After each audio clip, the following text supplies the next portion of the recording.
ጤና ይስጥልኝ አዲስ ማለዳ ተከታታዮች ለታው ዜናዎቻችን ተጀምረዋል። አበይት ጉዳዮችን እናስተዋውቃችሁ። በኢትዮጵያ በመንግስትና በትግራይ ኃይሎች መካከል ዳግም ግጭት መቀስቀሱ ተዘገበ። የአሜሪካ ምክትል የውጭ ጉዳይ ሚኒስትር ወደ ኢትዮጵያ የመጡት ኢትዮጵያና ግብጽ ለማደራደር ታስቦ ሊሆን እንደሚችል ተናገረ። ትራምፕ በኢራን ላይ አዲስ ጥቃት ለመሰንዘር እያጤኑ መሆኑ ሲነገር፣ ኢራን በበኩሏ እስራኤልን ኢላማ አድርጌያለሁ አለች። ያስተዋወቅናችሁን ጨምሮ ሌሎች ዘገባዎችን ይዘናል። አብረን እንቆይ።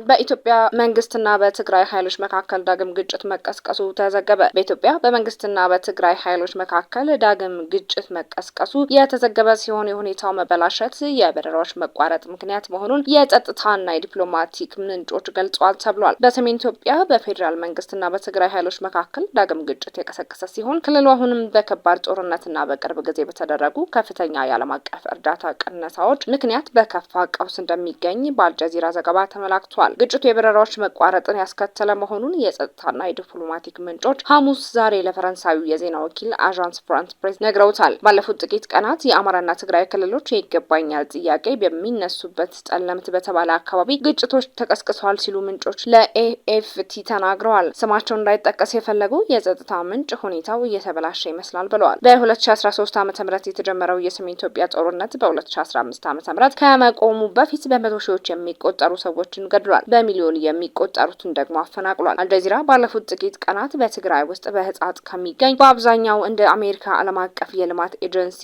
ባሉ ሰብአዊ ድርጅቶች በሚረዳውና በድህነት የተጎዳ መንደር አንድ ዘገባ አሰራጭቶ ነበር። ዩኤስኤድ በአንድ ወቅት የኢትዮጵያ ትልቁ የሰብአዊ እርዳታ ምንጭም ነበር። ነገር ግን ይህ ሁኔታ ከአንድ ዓመት በፊት የአሜሪካው ፕሬዚዳንት ዶናልድ ትራምፕ ስልጣን ሲይዙና ወዲያውኑ የኤጀንሲውን ስራ ሲያፈርሱ እንዲሁም በመላ ዓለም ያለውን የገንዘብ ድጋፍ ሲያቋርጡ ድንገት ተለውጧል። በትግራይ የዓለም የምግብ ፕሮግራምን ጨምሮ ለሰብአዊ ድርጅቶች እስከ 80% የሚሆነው ህዝብ አስቸኳይ ጊዜ ድጋፍ ያስፈልገዋል ይላሉ። ነገር ግን ዩኤስኤድ የገንዘብ ቅነሳ ማለት በአጠቃላይ የሚገኘው የሰብአዊ እርዳታ የገንዘብ መጠን አነስተኛ ነው ማለት ነው። ስለሆነም የቀረው ገንዘብ ብዙ ጊዜ ከፋ አስቸኳይ ሁኔታዎች እንዳሉባቸው ወደሚታሰቡ የዓለም የግጭት ቀጠናዎችና ትኩስ ስፍራዎች ይተላለፋል ብሎ ነበር። ከትራምፕ ውሳኔ በፊት ከሰሃራ በታች ባለው አፍሪካ የዩኤስኤድ የገንዘብ ድጋፍ ትልቁ ተቀባይ በነበረችው ኢትዮጵያ ውስጥ የገንዘብ እጥረቱ ወሳኝ የሆኑ ክፍተቶችን የፈጠረ ሲሆን በሌሎች ድርጅቶች ላይ ተጨማሪ ጫናን አሳርፏል። በትግራይ የለጋሾች የገንዘብ ድጋፍ ቅነሳ ቀድሞውኑ ደካማ በሆነው የህዝብ ጤና ስርዓት ላይ ተጨማሪ ጫና ፈጥሯል ሲሉ በኢትዮጵያ የድንበር የለሽ ሐኪሞች ቡድን ኃላፊ ጆሹዋ ኤክሌ ለአልጀዚራ ተናግረዋል። የእርዳታ ተዋንያን በገንዘብ እጥረት ምክንያት በክልሉ ያላቸውን እንቅስቃሴ ሲቀንሱ ወይም ሲያቋርጡ በጣም ተጋላጭ የሆኑት ወገኖች የሕክምና አገልግሎት፣ የውሃና የንጽህና አገልግሎቶችን የማግኘት እድላቸው እየቀነሰ ነው። በአጠቃላይ ያለው ሰብአዊ ፍላጎት ከጋራ አቅም በላይ መሆኑ ቀጥሏል። በኢትዮጵያ የዩኤስኤድ ድጋፍ ተቋርጦ ከቆየ ከወራት በኋላ የአሜሪካ መንግስት ለሀገሪቱ ከሚያደርገው ድጋፍ መካከል የተወሰነውን መልሶ መጀመሩን አስታውቋል። ነገር ግን ብዙዎች እንደሚሉት ኢኮኖሚዋም ሆነ ህዝቧ ከዓመታት ግጭት በኋላ አሁንም በከፋ ሁኔታ ውስጥ ለሚገኙት እንደ ትግራይ ላሉ ክልሎች የመጣው እርዳታ በጣም ጥቂት ነው። ምንም እንኳን አልጀዚራ ይህን ዘገባ ቢያሰራጭም ከፌዴራሉ መንግስት ሆነ ከትግራይ ክልል ጊዜያዊ አስተዳደር በኩል ግጭቱን በተመለከተ የወጣ መግለጫን አዲስ ማለዳ አልተመለከተችም።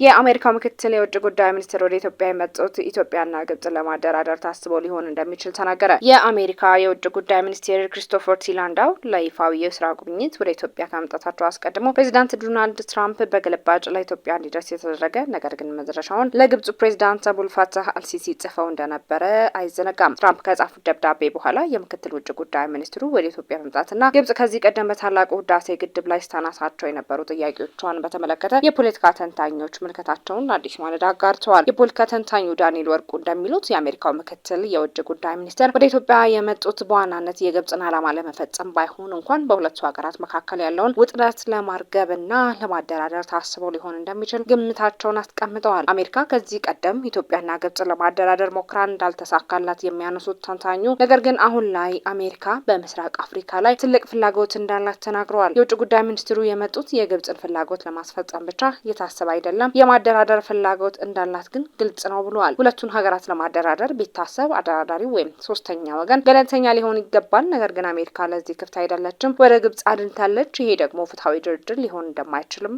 አመላክተዋል። አያይዘውም ከውጭ ጉዳይ ሚኒስትሩ በተጨማሪ በአፍሪካ የአሜሪካ እዝ ዋና አዛዥን ጨምሮ በኢትዮጵያ ተደጋጋሚ ጉብኝቶች እያደረጉ ነው። ይህ የሚያመላክተው በህዳሴ ግድቡ ላይ ጫና ለማሳደር ታስበው ብቻ እንዳልሆነም ገልጸዋል። አሜሪካና ኢትዮጵያ ለረዥም ዓመታት የቆየ የሰላምና ደህንነት ዙሪያ ታሪካዊ ግንኙነት አላቸው ሲሉም ይናገራሉ። ከዚህ ቀደም እንደነበረው ኢትዮጵያን በማስገደድና እጇን በመጠምዘዝ የውጭ ጉዳይ ፖሊሲን አይፈጸምም የሚሉት ተንታኞች ለዚህ ምክንያት ነው ያሉትን አስረድተዋል። የውጭ ጉዳይ ሚኒስትር ወደ ኢትዮጵያ መምጣት በእኔ እምነትና ግላዊ ግምገማ ያ ብቻ ሊሆን አይችልም የሚል እምነት አለኝ። ኢትዮጵያ ግብጽና አሜሪካ ግብጽና ኢትዮጵያን የማደራደር ፍላጎት በ2021 በፈረንጆች እናስታውስ ከሆነ ሙከራ አድርጋለች። ግን ከምንም በላይ ግን ከዚህም በላይ አሜሪካ ትልቅ የሆነ በምስራቅ አፍሪካ ኢንተረስት አላት። የግብጽን ፍላጎት ለማስፈጸም ብቻ ይሆናል ብዬ አላስብም። ግን የማደራደር ፍላጎቱ አለ። ትሬንዱን ከዚህ በፊት የነበረውን መመልከትም ያስፈልጋል። በ21 የነበረው የትራምፕ በህዳሴው ጉዳይ ላይ የማደራደር ፍላጎት ነበራቸው። ግን ሞሮቨር ኢትዮጵያን ያን ሪጀክት አድርጋለች ወይም አልተቀበለችም። ከዚህ ድርድርስ ቢደረግ ምንድን ነው ሊመጣ የሚችለው? ምንድን ነው ፋይዳው የሚለውንም ማየት ያስፈልጋል። አንደኛ ድርድር ወይም ኔጎሽት በሚደረግበት ሰዓት ሶስተኛው ወገን በተቻለ መጠን ገለልተኛ ቢሆን ሞር ድርድሩን ፍሩትፉል ያደርገዋል ወይም ደግሞ ስኬታማ ያደርገዋል። የአሜሪካኖችን ኢንስታንት ወይም አቋም በምናይበት ሰዓት በአሁኑ ሰዓት ቅድም እንዳልኩት ትሬንዱንም ከዚህ በፊት የነበሩ የድርድር ሚናቸውን በምንመለከትበት ሰዓት የገለልተኝነት አባዜ የሚስተዋልበት አይደለም። በተለይ የትራምፕ በኢትዮጵያ ላይ ያላቸውን እይታ ስንመለከት ናይል የግብጽ ብቻ የተሰጠ አድርጎ የማየት ሀሳብ አለ። ይሄ ነገሩን ስለ አፍሪካ ያላቸው እይታ ብዙም ላይሆን ይችላል። ስለ ኢትዮጵያ የወንዙ ባለቤት እና ምንጭ እንደሆነችም ያለማስረዳት፣ የኢትዮጵያ ሕዝብ ከሀብቱ የመጠቀም መብት በደንብ ያለማስገንዘብም ሊሆን ይችላል። የግድቡ ባለቤት እኛንን እስከ ማለትም ሁላችንም እንደምናስታውሰው እንዲህ አይነት አዝማሚያዎች አሉ እና ያም ሆነ ግን የእሳቸው ወደዚህ መምጣት ምስራቅ አፍሪካ ላይ ትልቅ ኢንተረስት አላቸው። ከእሳቸው መምጣት በፊት ሁላችንም እንደምናስታውሰው የአሜሪካው የመከላከያ ጄኔራልም ተደጋጋሚ ጉብኝት ያደርጉ ነበር እና ይህ የሚያሳየን ምንድን ነው? ቅድም በተባለው አግባብ በህዳሴው ግድብ ላይ ጫና ለማሳደር ብቻ ላይሆን ይችላል የሚል እምነት አለ። የኢትዮጵያና የአሜሪካ ግንኙነት ሞሮቨር ረዘም ያለ ጊዜ ያስቆጠረ ነው። በተለይ ቅድም ባልኩት አግባብ በሴኩሪቲው በሰላምና ደህንነቱ ረገድ ከፍተኛ የሆነ ታሪካዊ የሆነ ግንኙነት አላቸው። በዚህ በሰላምና ደህንነቱ ማለት ነው። በዚህ በሆርን ኦፍ አፍሪካ በምስራቅ አፍሪካ ማለት ነው እና ትልቅ ስትራቴጂካል ኢንተረስት ስላላቸው ያ ብቻ ላይሆን ይችላል። ግን ቅድም ይሄ ደግሞ የማደራደር ፍላጎቱንም በኢትዮጵያ ላይ ጫና የማሳደሩን ፍላጎት አይሆንም ብለን ላናስቀምጥ እንችላለን።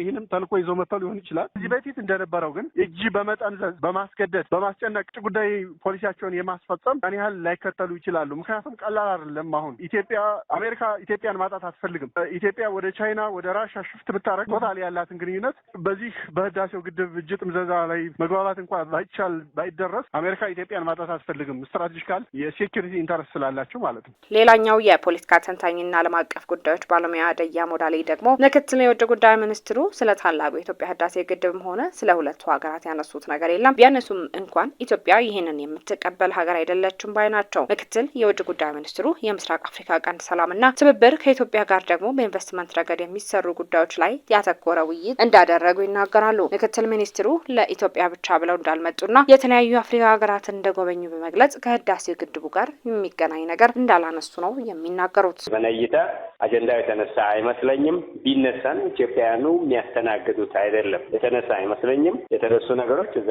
የምስራቅ አፍሪካ የአፍሪካ ቀንድ ሰላም እና ትብብር ከኢትዮጵያ ጋር በኢንቨስትመንት ረገድ በተለይ አየር መንገድንም ጨምሮ የሚሰሩ ጉዳዮች የአሜሪካ ኩባንያዎች ኢትዮጵያ ውስጥ ኢንቨስት የሚያደርጉበት የኢኮኖሚ ሪፎርም ጉዳዮች ላይ ያተኮረ ነው የሚመስለኝ። የህዳሴ ጉዳይ የተነሳ አይመስልም። አዎ እየተከታተልኩት ስለነበረ ነው።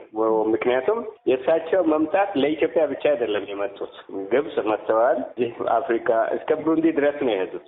ጉብኝቱ የአንድ ሀገር አይደለም፣ ለኢትዮጵያ አይደለም የመጡት። ስለዚህ በቀጠናው ላሉ ጉዳዮች ነው የመጡት እንጂ ለህዳሴ ግድብ ብለው አልመጡም። ይህንን ስለሚከታተለው ነው ያው ስራዬ ብዬ ነው የሚከታተለው እና በዛ አጀንዳ ላይ የመጡ አይመስለኝም።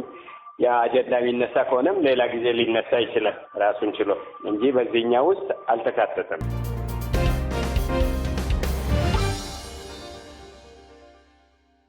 ትራምፕ በኢራን ላይ አዲስ ጥቃት ለመሰንዘር እያጤኑ መሆኑ ሲነገር፣ ኢራን በበኩሏ እስራኤልን ኢላማ አድርጌያለሁ አለች። በኢራን የኒውክሌር መርሃ ግብር ዙሪያ የሚደረጉ ውይይቶች ምንም አይነት መሻሻል ባለማሳየታቸው ምክንያት ፕሬዚዳንት ዶናልድ ትራምፕ በሀገሪቱ ላይ ከፍተኛ ወታደራዊ ጥቃት ለመሰንዘር እያሰቡ መሆኑ ተገለጸ። በጉዳዩ ላይ ቅርበት ያላቸው ግለሰቦች እንደገለጹት ብሎ ሲኤንኤን እንደዘገበው ከሆነ ኢራንን የኒውክሌር መርሃ ግብርና የባሊስቲክ ሚሳኤል ምርትን ለመገደብ በዋሽንግተንና በቴህራን መካከል የተደረጉ የመጀመሪያ ደረጃ ውይይቶች ምንም አይነት መሻሻል ባለማሳየታቸው ትራምፕ በሀገሪቱ ላይ አዲስና ከፍተኛ ወታደራዊ ጥቃት ለመሰንዘር እያጤኑ ነው። የትራምፕ የቅርብ ጊዜ ዛቻ በቴህራን በኩል ከፍተኛ ቁጣን አስከትሏል። ኢራን ለማንኛውም የአሜሪካ ወታደራዊ እርምጃ አፋጣኝ ምላሽ እንደምትሰጥ ቃል የገባች ሲሆን የሀገሪቱ ጠቅላይ መሪ አያቶላ አሊ ካሚኒ ከፍተኛ አማካሪም ጥቃቱ የሚፈጸም ከሆነ እስራኤልን ኢላማ እንደሚያደርጉ ዝተዋል። ይህ እርምጃ የአሜሪካ መንግስት በኢራን ላይ በይፋ ያስቀመጠውን ግብ በፍጥነት የመቀየር ሂደት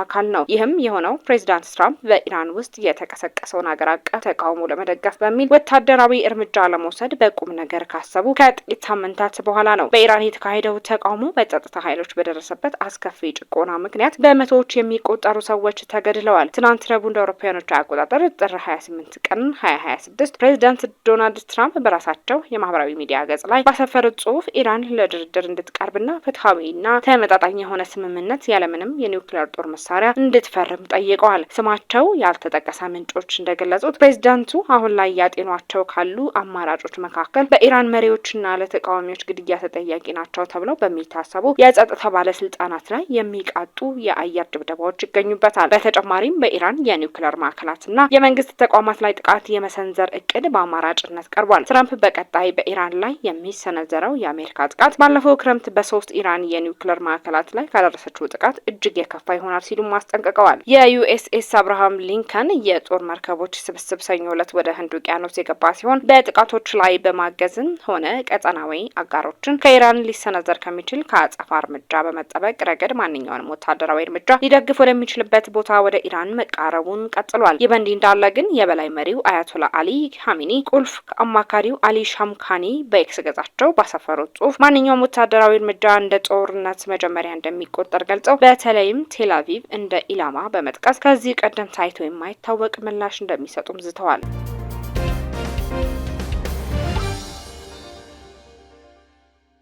ዕለታዊ ዜናችን በዚሁ ተጠናቀቀ። አዲስ ማለዳ ሰብስክራይብ፣ ላይክ እና ሼር ማድረግዎን አይዘንጉ። ጤና ይስጥልኝ።